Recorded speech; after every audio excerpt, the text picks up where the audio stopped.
Scotland is at war and has just won a great battle. Macbeth, a general in the Scottish army, is the hero of the battle. On his way home afterwards, Macbeth and his friend meet 3 mysterious witches. Somehow the witches already know Macbeth's name. They tell him that he is going to be promoted and that he will be given more money, land and power. When they say, "Macbeth, the future king," Macbeth is confused and doesn't really believe the witches. Soon afterwards, Macbeth receives a message from Duncan, the King of Scotland. King Duncan wants to reward Macbeth for his victory and has decided to promote him, giving him more money, land and power. This is exactly what the witches said would happen.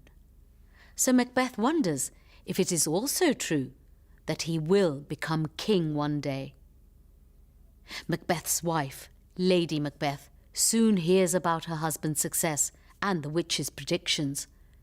She becomes excited about the idea of her husband becoming king, and she wants to be the queen herself. But she's worried that Macbeth won't do anything to make it happen. So she comes up with a plan to murder King Duncan, who is coming to stay at the Macbeth's castle that night.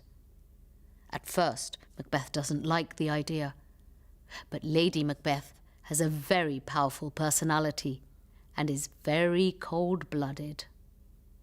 She persuades him that murdering Duncan is the best thing to do and that she will plan everything. That night, while King Duncan is sleeping, Macbeth and Lady Macbeth make his guards drunk. When the guards are asleep, Macbeth comes into Duncan's room and kills him with a knife. Next morning, when the king's death is discovered, Macbeth kills the guards and tells everyone that he did this because they killed the king.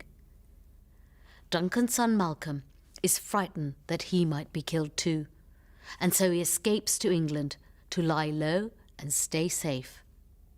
With Duncan dead and Malcolm away in England, Macbeth becomes King of Scotland and Lady Macbeth becomes Queen. But Macbeth is worried. His friends might become his enemies and might want to kill him so that they can become king. So he hires murderers to kill his friends and their families.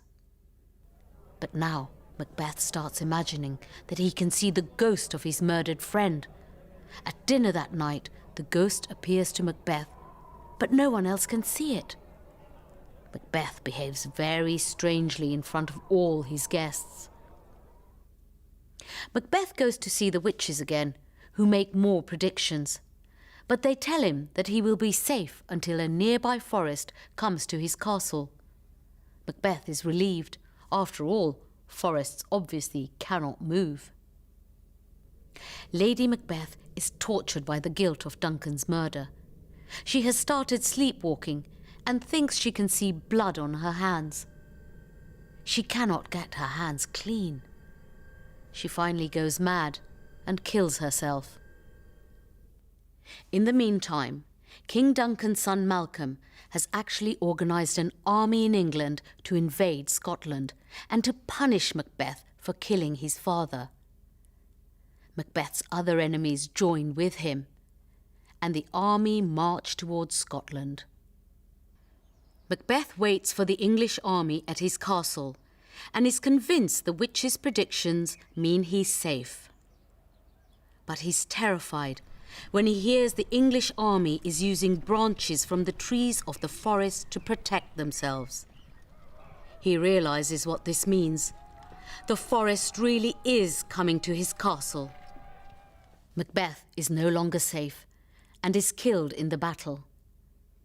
With Macbeth dead and his head cut off, Malcolm becomes the new King of Scotland.